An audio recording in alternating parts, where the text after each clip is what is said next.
honey, so you can see what's going on. What's going on? Hey, what's going on? Tell me what's going on. Woo. All right, welcome to What's Happening Now on KBLKRadio.com, and thank you for tuning in. This is your host, Bishop Bowser, and we have an exciting show for you today, and everyone should be listening. So right now, I want you to text or call 7 people and encourage them to tune in to this show.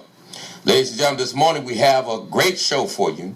We have Hannah Gravatt, an organizer with the San Diego Organizing Project. And this week's topic is tackling racial justice and policies in America. Of course, we're going to be dealing with it in San Diego. So this week, instead of a joke, I have a quote of a black inspiration for you by Carter G. Woodson from his book, The Miseducation of the Negro. Now, I read this book. It's about 25 years ago, and it's a real good book. You should read it. But here's what it says, and I quote, "Practically all of the successful Negroes in this country are of the uneducated type, or of that of Negroes who have had no formal education at all. The large majority of the Negroes who have put on the finishing touches of our best colleges are all but worthless in the development of their people. If after leaving school, they have the opportunity to give out to Negroes what traducers of the race would like to have to learn, such persons may thereby earn a living at teaching or preaching what they have been taught, but they never become constructive force in the development of the race. The so-called school then becomes a questionable factor in the life of this despised people. As another has well said, to handicap a student by teaching him that his blackface is a curse and that his struggle to change his condition is hopeless is the worst sort of lynching. It kills one's inspirations and dooms him too." And that's the end of the quote. When I read this book, it had a profound effect on me. I was in college at the time, going to City College, and my blackness and my spirituality were getting ready to collide. On one end, my pastor was telling me it wasn't about our black heritage, but our spiritual heritage. But at the same time, as I studied my black culture and heritage, I felt like I was discovering who I really was. I got so deep into studying my blackness until I started looking at white people, every white person, with an evil eye. And I didn't want to do that. I knew that was wrong. So I found my balance while I was having a discussion with one of my professors. This professor taught black psychology, and we had a class discussion about trusting white people. After class, I went to him and I said to him, "I don't have any problem trusting white people, but they have to earn that trust." He responded back by saying, "That's fine, but why just white people? Why shouldn't every person have to earn your trust?" I agreed with him, and at that moment I decided to be fair to everyone and give each person, no matter what their race is, a fair chance with me. As Frederick Douglass said, I would unite with anybody to do right and with nobody to do wrong. So let us move on to other news. The mayor's State of the City address is this Thursday, January 14, 2016, at the Balboa Theater, 868 4th Avenue, San Diego. Now, I don't know if you're going to watch it on TV or if you're going to go down there or try to sign up, but if you're going to sign up, you need to hurry up and do it because it's probably going to be a full room and sold out, even though they're not selling tickets, I don't believe. But I want to hear what the mayor has to say about balancing the need to attract new investment and business expansion with good social and environmental policies and make sure that the city is responsive and accountable to its citizens, with particular attention to allowing more voice and influence to low-income groups that generally have little influence. For too long, wealthy individuals are making decisions for the black and brown community. For example, Andrew Kiatz, if I'm pronouncing his name right, of the Voice of San Diego reported that Mayor Kevin Faulconer is about to start taking an active role in developing southeastern San Diego. He went on to say that the mayor's office agreed to partner with the Jacob Center for neighborhood innovations in the foundation's plan to remake the area surrounding Market Creek Plaza into a pedestrian and transit-friendly urban village. An interesting part of the story is when he reported and said, the other issue, Cohen said, is the government is selecting one neighborhood over other ones as the target of new development. Logan Heights, for instance, which also just got a new set of development restrictions, hear that, restrictions, and also has been historically neglected by private development, might wonder why it doesn't warrant special attention from the mayor's office. I hope the mayor is not playing politics by giving special attention to the areas by the Jacob Center and neglecting other parts of Southeast San Diego, like Logan Heights, just because it is in Council Member David Alvarez's district. By the way, what was the Jacob Center? What has the Jacob Center done to empower the black and brown community? I'd like to know that. I say nothing when you look at the overall picture. What have they done? Nothing. It seems like they are merely enriching themselves. This is Jacob Center. And, look like if they all come together, what's going to be happening? So now, Mayor Faulconer may throw a few dollars at some blacks to keep them quiet, but that's about it. Hey, if you support Mayor Faulconer in his campaign, he will make sure he will pay you back by finding someone he can fire from their job within the city and then put you in that position as a political payback. So you might want to join his campaign if you're looking for a job and want to make some good money. I'm just saying. I would like to hear how he, the mayor, will stop the black flight in the city of San Diego where blacks are moving out. What is he going to do to attract more blacks into the city? Right now, San Diego ranks 39 out of 52 best cities for blacks to live in.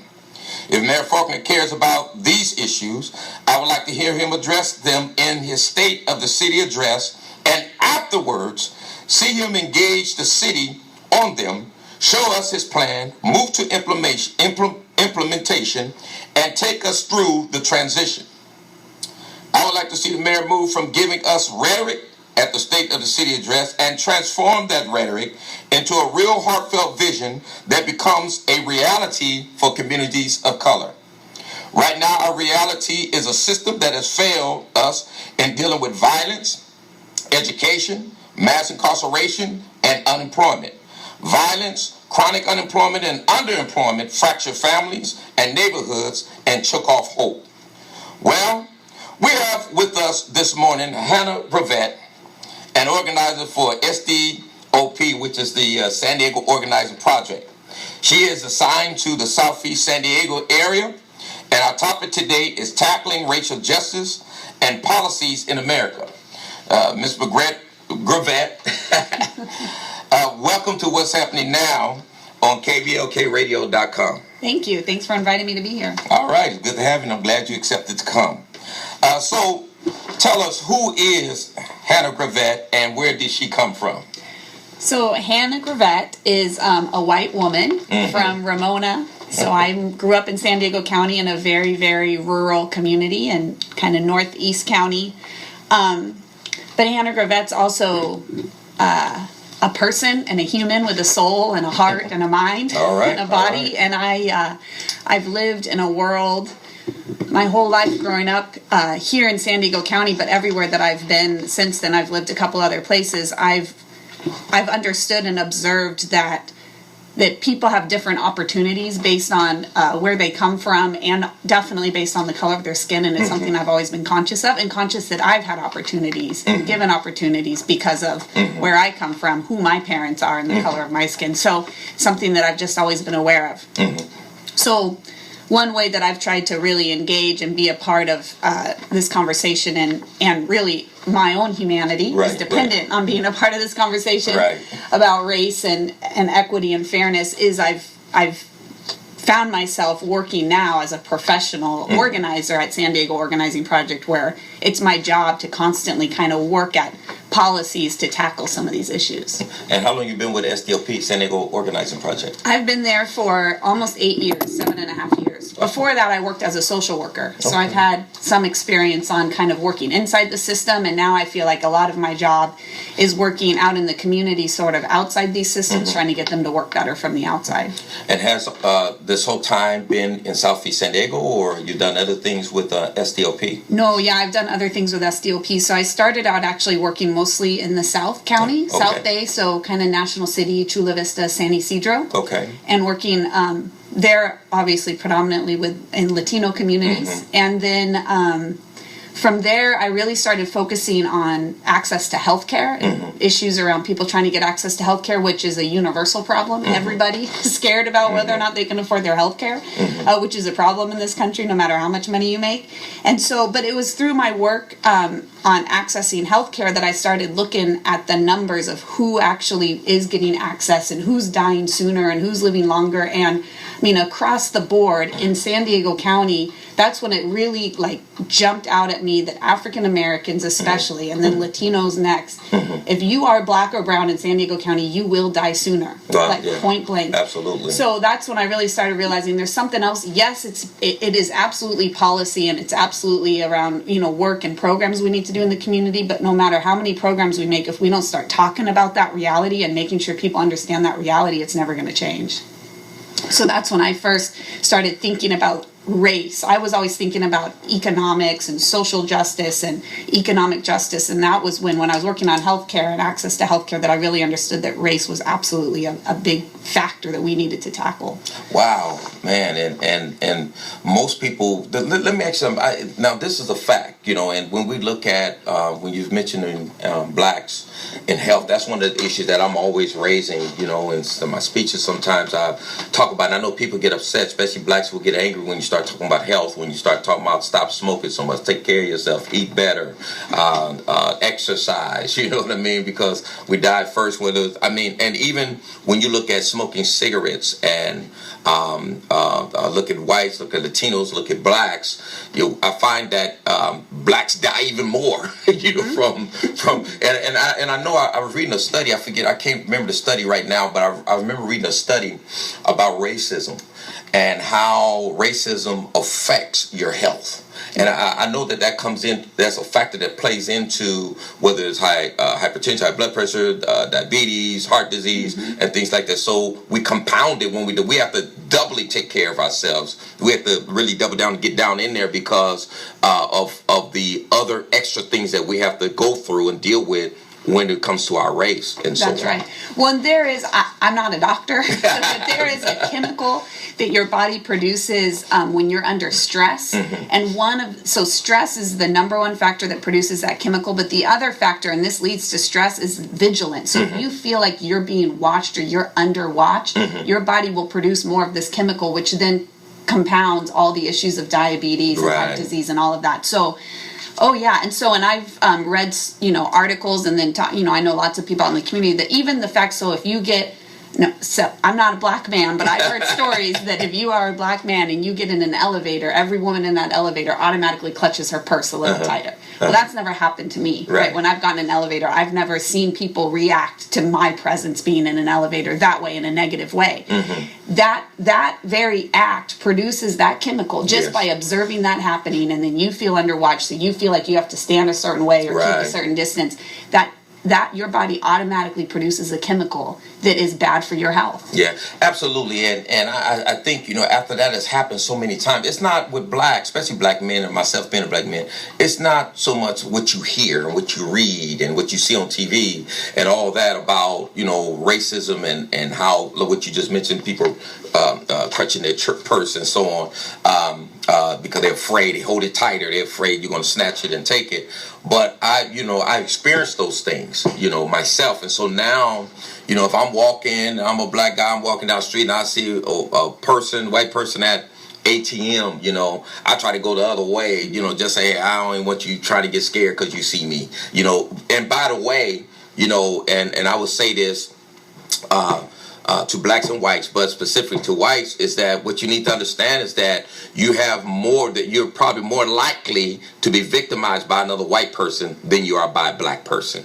If you look at the stats, 89, 86, 84% of crimes in victims, when the victim is white on white crimes. And so you have more of a likelihood to be victimized by your own race, regardless of what Donald Trump tried to post up on Twitter about blacks and crime and so on. You can't believe all that stuff.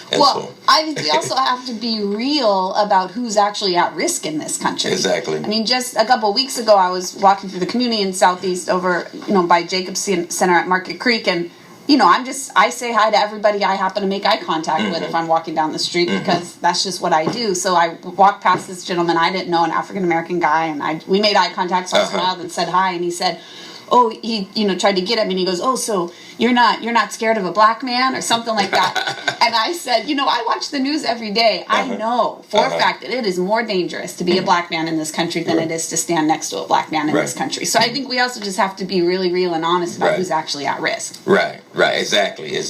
So can you tell us about SDOP, San Diego Organizing Project? We know what you do. We know your work for them, but what are they about? So San Diego Organizing Project, we are a grassroots leadership development organization. So we work on trying to change public systems and structures to work better for people. So we go into the community and we organize, right? We're community organizers. So we work all over San Diego County and communities all over the county. Okay, go ahead. So one of the main things, the other thing that's unique, so SDOP, we go out in the community, we meet people, we try to help, work with people to identify some of the issues they're dealing with in their community, and then we actually try to give some training and resources and support so that community can advocate for themselves to get the kind of changes they need. But the other unique thing about SDOP is we're a faith-based organization. All right. So rather than going door to door to try to find people or try to get people gathered in, community centers or rec centers, we actually do our work through the churches. Okay. So the other key piece of my job is to help the churches understand their role in fighting some of these things in the community. All right, we're going to go ahead and take a break, and we'll be right back. So stay tuned to What's Happening Now on KBLKradio.com, and we'll be right back.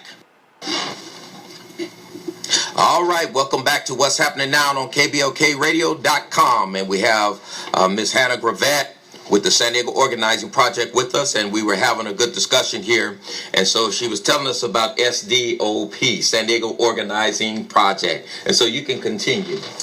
Okay, so like I was saying, we the other unique thing about us is we work through the churches, and so we really, a lot of times, and this has been my own experience. I, grew up, I've been a part of a church for a long time, and it starts to feel like we have a tendency inside the church to get really focused on what our needs are and what's happening in our church, and try to keep everybody in the church happy and, get things going for ourselves.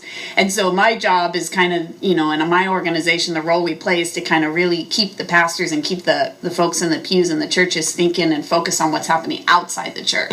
And really only by getting engaged and serving and going out and meeting the community and understanding what's happening in the community from their perspective, not from the church's perspective, are we really going to be able to get people to understand, what we're about, what we're supposed to be about. So a lot of my job is about also equipping and giving the church also resources and different things so that they can have the freedom to be able to go and do some of that work. So how long SDOP been founded? When did they get founded? How long they been in existence? Yep, SDOP was actually founded in 1979, which is the year I was born. So I would say me and SDOP were born the same year. But so we've been around for over 30 years, almost 40 years. Okay. And we're part of, SDOP is part of a national network called PICO, PICO. Okay. So that's the unique thing about us is that because we have this national network, we can work on, SDOP can work on local issues, we can work and try to get the mayor to, address a bunch of those things you were talking about. Hopefully we have been trying to do that. We can work with our county, but then through PICO, we can work on state ballot initiatives or state issues. We can work on national issues, and we do, and we have been able to get engaged. So when I was talking about healthcare earlier, we were through PICO, and some of our leaders from the communities and congregations in San Diego were at multiple meetings inside the White House with the president's administration, negotiating, trying to figure out what his health reform bill really needed to include so that it would yeah. actually help people. So it gives us an opportunity to really engage on national issues as well through PICO. Wow. So what are some of SDLP's major accomplishments? So we've had a lot of accomplishments over the years. The way SDLP got founded, the first thing we did is the first church that came on board and helped build SDLP was Christ the King Parish. All right, And, that's in my community. Yes, right on, Ocean View and 32nd. Imperial and 32nd. And so Christ the King the pastor of Christ the King came to SDOP because a member of their congregation, there are these huge storm drains, like bigger than a person height-wise, like 6-foot storm drains, and right by their church, and the priest had been asking the city to put a bar in front of those storm drains because they were just wide open and it's dangerous, and the city was ignoring them, and finally a member of their parish, there was a flood, and he got sucked into the storm drain and died.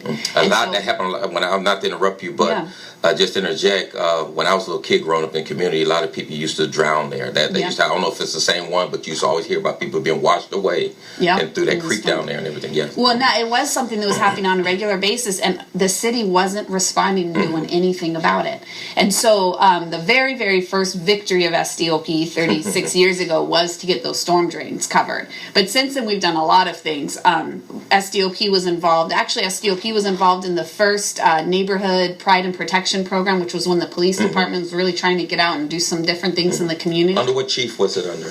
That was under Jerry Sanders, Chief Sanders. And then that actually neighborhood pride and protection program turned into a really robust community policing program, also under Jerry Sanders, which then became nationally recognized, and now we're back to, barely anything with our community policing program, but we're working on that all over again. We've been involved in lots of victories with education and helped to start actually the 6 to 6 program, SDOP. The first, which is the program where students can come to school early and stay after and get 6 to 6. Okay, I got you. Extra help with school, but it's also for a child care program for our parents. It's a free child care program through the city schools, and that. First, now it's statewide, but that first started in San Diego, and SDOP was part of getting that started. And then the state picked it up and started paying for it in schools across the state. Wow. And then we also were really engaged with healthcare issues and helping people get access to healthcare. The Affordable Care Act. Yeah, exactly. Yeah. I'm glad you say that way because I think sometimes people being derogatory when they say the Obamacare and all that kind of stuff. Yeah. Although I did recently hear, it was his speech on gun control, and he used the phrase Obamacare like proudly, and I thought, that's right, you take that term back. Exactly. and so, what have you guys accomplished lately?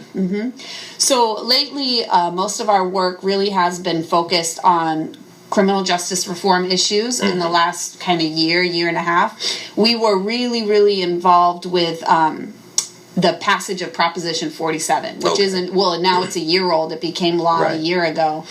We mobilized the community and got people to vote and understand what Prop 47 was so that they did vote for it, which now allows there's 6 felonies that are automatically, the new law says that those are no longer felonies, they're now misdemeanors. There's a lot of people who have been able to clear up parts of their record or all of their records, and now too there's a lot of people who are avoiding, they're getting misdemeanors instead of felonies for some low-level crimes.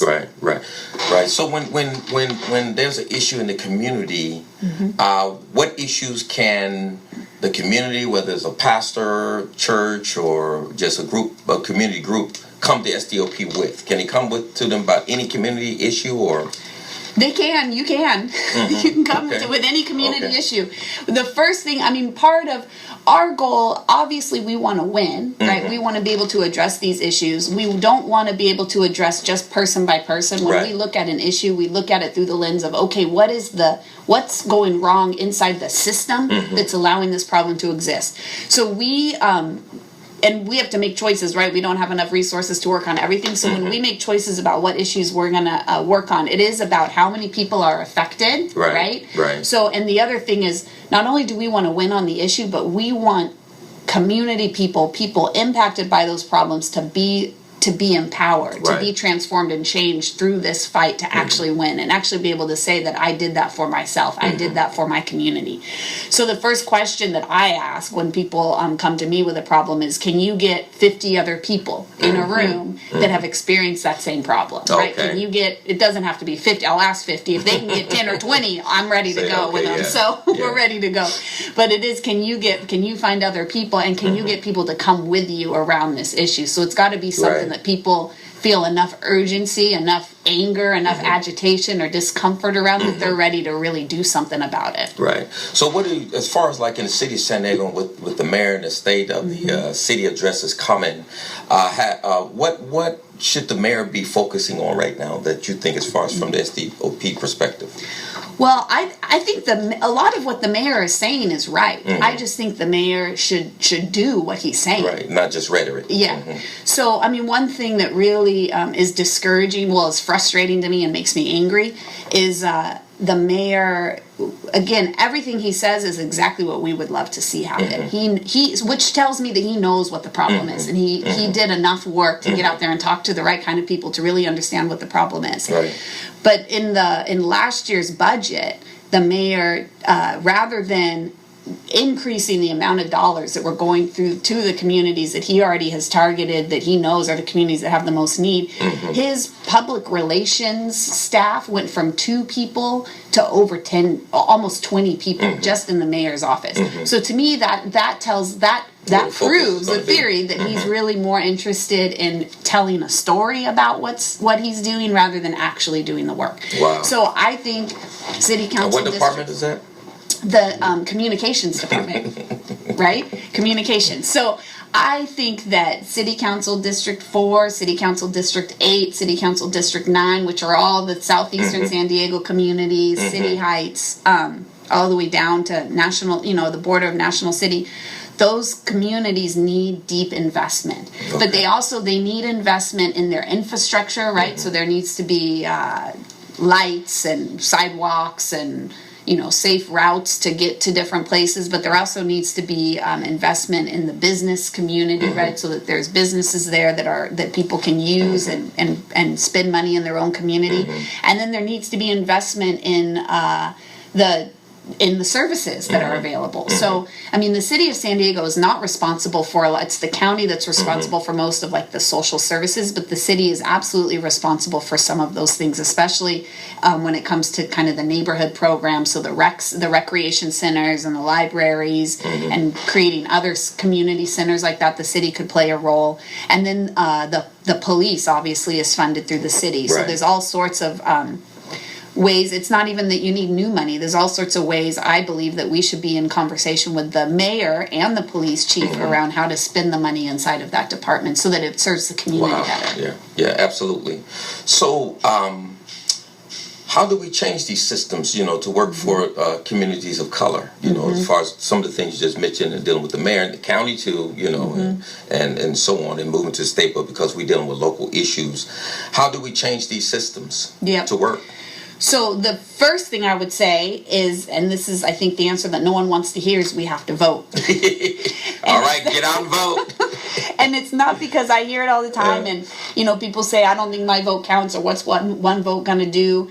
And at some level, I would say that there's even some credibility to that argument when you're thinking about electing people. But I'm talking about we need to vote just because the very act of casting a vote doesn't even matter what you vote for, shows that elected officials have to listen to you. Right. So even if there's nothing on the ballot that you care about, there's nobody you like, and there's no propositions or issues you care about, just by checking one box on that ballot and dropping it in, it means elected officials, whether you voted for them or not, have to listen to you.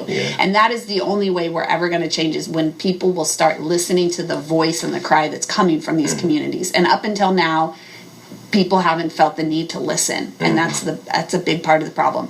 But then the other thing, I think we do have a mayor that's finally starting to hear, but not ready to act, because we have to organize ourselves. Our communities, the communities that we've been talking about all morning, communities of color, black and brown communities, have to get very clear amongst themselves. They have to, and I think you have to start with a few things. You have to get very clear about these are the 3 or 5 things that we have to see changed, and you just keep going back over and over again and asking for those same things and those same things over and over again until you see them. And you do. It is about. I think it's a.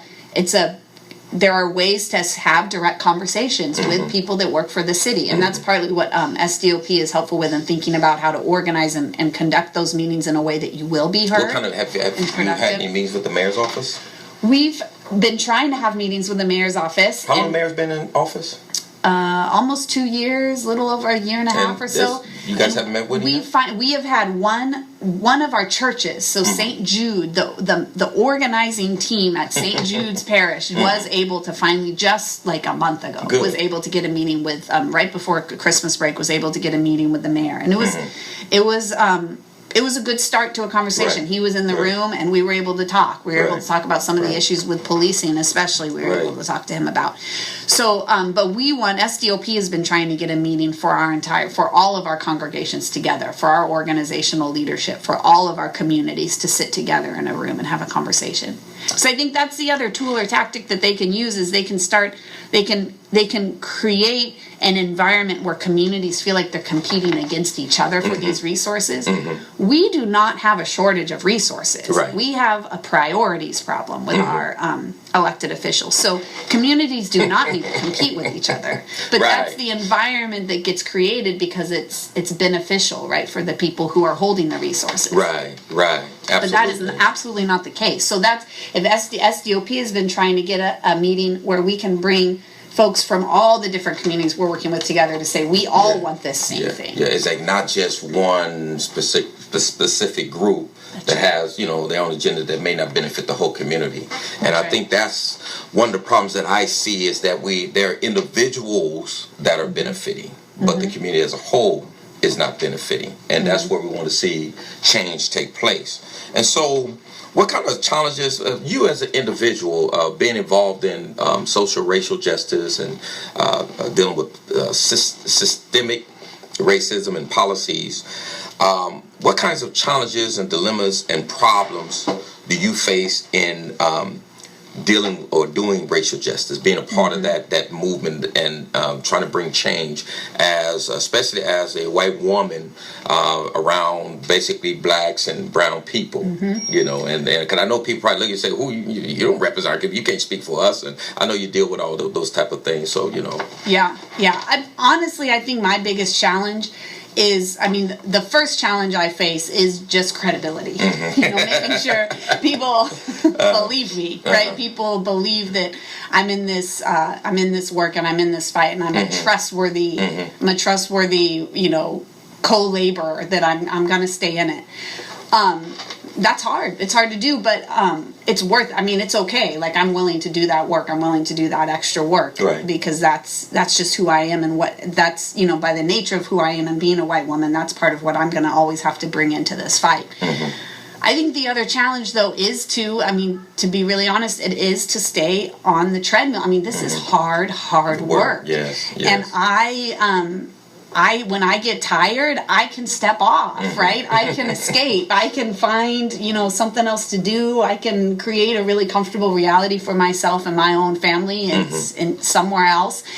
And it's really sometimes hard to just stay on the treadmill and keep going and keep running. But deep inside of me, I know, and it's not even deep, it's close to the surface. You don't have to look far to really understand that there is no running away from this. And when I will never experience the kind of, my kids, my grandkids are never going to experience the kind of world that I intend for them to live in if I don't stay on this treadmill. Right. And you're not just involved in this just for the money, it's a job, and thing, but I guess you were talking, you looked at the health situation. Is that really what moved you to get involved in social racial justice, is what you were sharing with us earlier about, dealing with black and seeing the health situation? No. I think my faith first moved me. It was my faith, and I'm a Christian, and I study the Bible, and I read the Old Testament and the New Testament, and I read about what the prophets did, and I read about what God called the prophets to do, and And I feel like it's the same God that I'm serving. And so I have the same call on my life. But then, and I also read the New Testament. I read what kind of person Jesus was when he lived on this world. And so if I'm going to say that I'm a follower of Jesus, I got to live the way That's he right. did. And these are exactly the kind of things, I mean, he would be working on. These are exactly the things he did do and he did care about when he lived on this earth. That's right. So it was first my faith that called me. But then it also was in my own family. I mean, I was raised, and maybe, white people, we have a set of rules that we're taught to live by that work really well for us, right, in this society, in this country at least. Okay. So I was raised and taught those same rules about how you save money, about how you spend your time, about, after high school you go to these types of colleges and you get these types of jobs. And I was taught all of those rules, and I was set up to succeed in all of those environments. And I'm grateful for that. I love my parents for teaching me those rules. They wanted the best for me. Right. But when I was right after I graduated from college, was when the economy started to crash and go down a little bit. Well, it was a few years after I graduated from college. But I watched my parents, who made great sacrifice. And we weren't rich, but my parents worked hard, and they made great sacrifice, and they saved their money, and they followed all the rules that their parents taught them and that they were teaching me about saving for retirement. And I saw my two parents, who I love so much, and so much too. My parents are never going to be able to retire because the rules that they were following, the rules that their parents told them, if you just do this, you'll be all right, and just worry about yourself and your own, and you'll be fine. And they made all sorts of sacrifice and put all sorts of money in retirement accounts. And then the economy crashed because a bunch of dishonest bankers were lying and cheating and greedy and stealing, and we had a country where the policies allowed them to do all of that.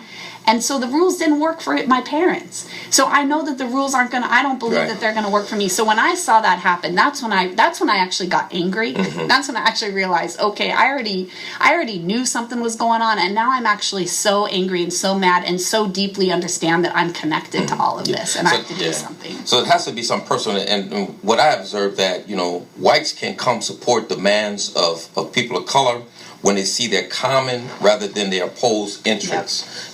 For example, white workers can unite with black workers when they come to see their shared interest in overthrowing the system.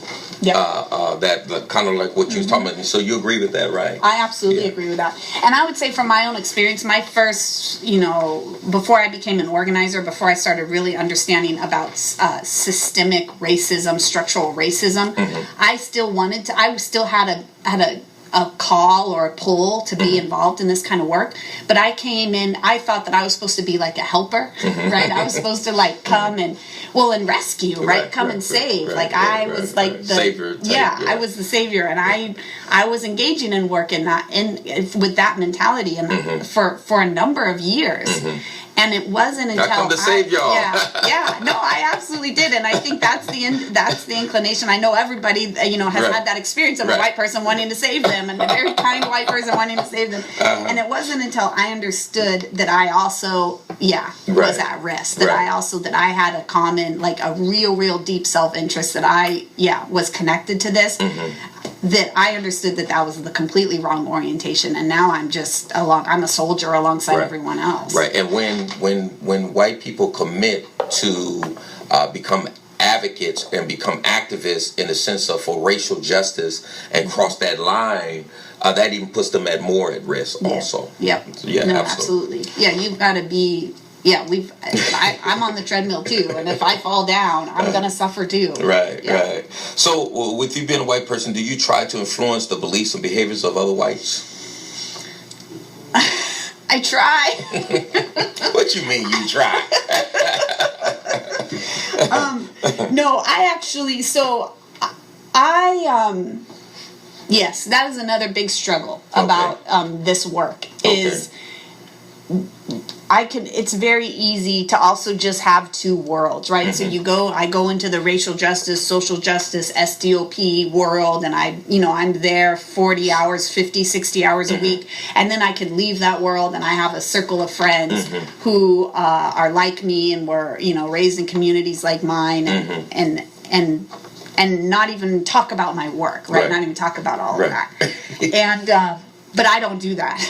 But that's a challenge. Right. Because I don't do that, and I can't do that, and I don't live that way. And so my work is an extension of who I am. Right. And so I have a lot of conversations. I have to listen to a lot of conversations that break my heart and frustrate me. That's not evil people or white people that want to do something to hurt and harm other people or other communities. It's people who really have no idea about what's going on. And so I feel like just through having conversations, once people start to understand a different side or start to understand a story from a different perspective, just having those kinds of conversations, to me, I have to believe that goes a long way. But so yeah, I do. And I also, SDOP, the other real benefit that I really like doing this work through an organization like SDOP is we work with all sorts of churches. Right. We've got a bunch of white churches too that we're organizing in. Yeah. And so it's a constant, and again, it's that constant balance and battle that we're up against inside the white congregations of like, how much of this are we carrying this because we really do believe it's our fight too? And how do we stay engaged in this fight because it's ours? And keeping the conversation in that context. But there are a number of white churches that are organizing and building their own identity and their own sense of power alongside other, Black and Latino congregations, so that all with this common goal to actually change the way the systems are operating in this city, which is a really exciting way to engage in the fight. So how do you build collaborative relationships with people of color then, as far as coming in as a organizer for SDOP? How do you do that? I just stay as real as I can. People can smell out someone who's insincere and dishonest in a second. And it's through relationships. I do it through relationships. So I build real and honest relationships with people in the community. And I come into the community first looking for people to start relationships with, and then it's through those relationships that we start to share our stories with each other. It starts with experience and stories. So I come in and share my story. I come in and listen to a whole bunch of other people's stories. I then get a team of people listening to each other's stories with me still in the middle of it too, and right there engaging in the same kind of way. And then it's through those stories and those common experiences that we actually start to identify the work that needs to happen. Wow. Okay.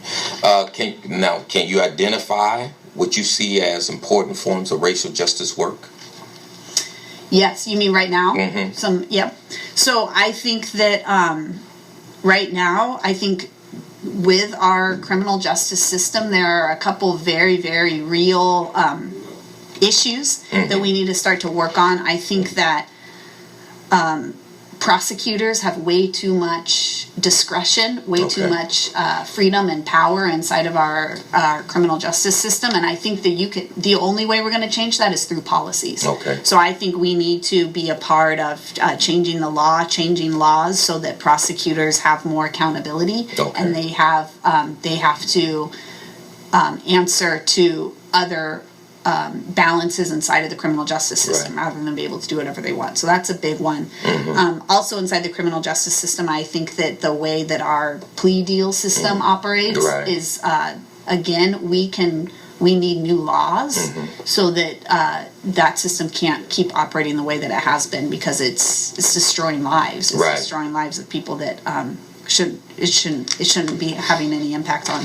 Exactly. Yeah. And then I also think that inside our education system, there are a lot of things that we need to change about a lot of ways that the community needs to be more involved with the public schools and engaging with, because again, we have an elected board of officers who make the ultimate decisions around budgets inside schools, and we need to really start looking at where and how our public schools are choosing to spend money and hold them accountable and make sure that the public school system is working well in every community, and especially in communities of color where people really need to depend on the public school system. Right. And, and I find that, we've got to be careful how they indoctrinate our kids also with certain things. Because I know Lincoln High, they had a panel for sex trafficking. And the school was supporting. You had Marty Foster and principal for the Lincoln and all that. And I went to it, and they showed a video documentary called Indoctrinated. and that video was racist. And it showed, it was basically painting a picture that black and brown people are gangbangers, and they're heavily involved in sex trafficking. They started defining and describing certain types of pimps, and one of the pimps that they would describe is they were called gorilla. And they talk about how you beat women, things like that. What guess the picture they showed when they showed gorilla? A big black guy. So I called them out. Monty Foster, from Monty Foster on down to the principal there. But I said, I'm appalled that they would show something like this. Told guys, they got to be careful that they're not indoctrinated with this. And so when that's just we don't even see what's going on in the classrooms and so on, as far as how our kids are being indoctrinated, let alone getting a good education, quality education where they can take that with them and apply it to life and so on. Yeah. So I most definitely believe that, and we have a lot of work to do when it comes to racial justice. Let me ask you something though, on a personal level. Do you see yourself, being a white person, that you have white privilege? Yeah. And in what ways do you see yourself as having white privilege? I absolutely have white privilege. Every time I enter a room, I know that I am experiencing white privilege. Even if it's a room full of white people, I get to just exist like everybody else. If I enter a room, a diverse room, I know that people automatically are going to see me as someone, and because I'm a white woman, right, will see me as someone who's going to operate as more, they don't need to worry about what I'm going to say. They don't need to be scared of me. I'm going to be the peacemaker. I'm going to be all these different things. But also just being able to be invisible, just to be able to exist as like the de facto, right? It's like I'm the common denominator, and I don't have to, just getting up and walking out of my door every morning, I do not have to disprove anything about me. Right, got you. And that is white privilege, and I experience that every single second of every day. Wow. So here's where I am. I believe that racism is not primarily a matter of bad ideas in people's heads. Rather, it is rooted in in material forces that generate inequities in wealth and poverty in society. And it has been since the modern origins during the time of slavery. Do you agree with that? Yes. So what can we do to start changing that? Kind of some of the things you talked about before, or is there anything else you can add to that? Yeah, well, and I also think we have to name that. We have to say that over and over again. We have to say it to ourselves. We have to say it to each other. We have to keep saying that. And again, I know that it's easier for me as a white person to say those things, right? And then it's going to be received in a completely different way. So, and this is where I do think that there's an extra burden or an extra importance on me as a white person to make sure other white people understand that statement, and to make sure other white people are willing to say that statement and say that over and over and over again. Right. Because it is true that we can organize, we can build our voice, we can unify, we can get black communities and brown communities to work together, which is absolutely important. But this system is created by white people and protected by white people. And until white people also decide they want the system to change, it's not going to. Right. And it goes back to that sharing common interests. And one of the things I believe is that just because whites share the same interests centered on common goals with blacks doesn't mean they support racial justice. That's right. What are your thoughts? That's absolutely right.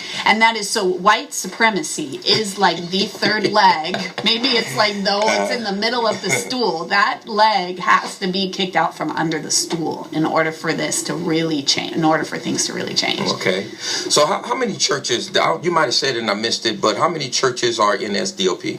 We have over 30 congregations that are part of SDOP all throughout the county. So we're from San Ysidro on the border all the way up to Oceanside. Wow. And out in East County, we have some congregations too. But the way that we really are able to build the kind of power we need is when those churches have active teams, active group ministry inside that church that's meeting regularly and working on issues. So we right now do not have all 30 of our congregations actively working on issues, and that's one of our goals, is to really make sure that we've got active teams that are really focused on identifying these issues, confronting white supremacy in their context, and looking at ways that that they're experiencing, that we are all experiencing systemic racism, and try to confront that and change that. Okay. Now, I know we have a few minutes left, and so I want to get back to what we was talking about earlier in regards to Mayor Faulconer and the state of the city address, and so on. And is there anything specific, either as an individual and your struggles and what you see, or even as SDLP, that you'd like to hear the mayor address in the city of state address? Yeah. State of the city address, you say. I want to hear a dollar amount. I want to know how much money is going to be invested. I want to know the dollar amount of how much money is going to be invested in those communities that we've been talking about, the communities in city council districts 4, 8, and 9. I want to see a dollar amount. And then I also really want to hear some concrete charges that the mayor and the city are going to put on the police department, of actual concrete programs or programmatic things that also will cost money, right, that's going to prove that they're reinstating a community policing program. Because right now, all I hear is that we're doing it and we're changing and we have a new culture and a new philosophy, but there's nothing that anyone can point to prove to me. So I want something that's measurable, so that at a year from now at the State of the City, we can say in 2016, the police department and we measured and gauged that what their relationships with the community looked like by these numbers, and this is how they've changed a year later. So I want something measurable. So how, and dealing with that, because I know people that defend the mayor, and especially folks in his office, I've been told, hey, the mayor, it's the councils that controls the budgets and determine what money is spent in their districts. And so what role does the mayor play in that? Well, the mayor also has a budget. So okay. And so what happens is the mayor puts together a budget, and then the council members put together a budget, and then they have to reconcile those budgets. So, and in previous years, and I'm assuming it's going to happen again now, the council members from those 3 districts, 4, 8, and 9, they'll even put together a joint budget memo, right? And so they understand the need for their communities to be working together rather than fighting with each other for the resources. And so so that's where the mayor has a whole bunch of, the mayor has a lot of power and a lot of pull, and he can veto any, right? So then he can veto, and then the budget goes back to the city council, and then they can veto, so they can kind of override each other to keep that balance. But I think he needs to pay really close attention to what the city council members from those districts are really asking for, and make it a priority that his budget memo is going to align with what their budget memos are talking about. Now, in looking at the various mayors throughout the city, especially, since you're looking in the 70s, I know you might have done a little research on history and so on with mayors. Can you name a mayor that was a blessing, or that was really good for people of color, for communities of color, whether Democrat, Republican, Independent, or whatever? Or have you ever given it any thought? No. I haven't. I will say, just in my own experience, since I've been an organizer, so since 2008, we've had very few mayors that we had access to, that we could meet with, and we felt like they were listening to us. Bob Filner, for the very short time he was in office, we had access to Bob Filner. Our communities had access, and someone that was listening to I agree with you on that. I just that little time that was in there, you saw such a big difference in some of the things. He was very engaging, and the whole bit. It's unfortunate that the things happened, and people moved in on that, and now we have what we have, and it's kind of, they say with Faulconer is different, but and he's reaching out to black communities and so on, which is great, because most times Republicans, don't really do that. And by the way, I go on record, I'm not Democrat or Republican. I'm nonpartisan, because I'm not for anybody's politics. I'm for God, and sometimes I vote on a single issue, and so I'll vote Republican, Democrat, or whatever, depending on what the issues are. But I'm always looking at racial justice. I'm always looking at the working man, woman, that these laws benefit those underserved communities and underprivileged communities and low income communities and people of color that have been affected by systemic racism and so on. So, do you have I know we're about to close. You have anything else you want to add?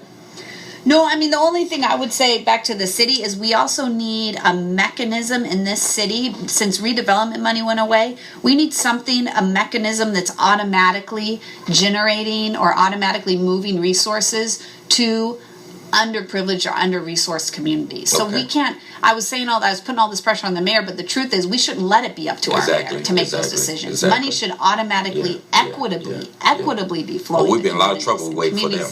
That's right, that need it. So we don't need the mayor to do this. Right. We just need to create some kind of mechanism that's going to automatically move money to the communities that need it. And that's what we can do as a community. Absolutely. So I want to thank you, Hannah Gravett, for being on our show today. It was an honor and privilege to have you on. I'd like to encourage all our listeners to come by and visit our church worship services on Saturdays at 11:30 a.m., 610 South 30th Street, San Diego, California, 92113. Thank you for listening, and tune in next week for another great show on What's Happening Now with your host, Bishop Bowser on KBLKradio.com. May Yahweh bless you.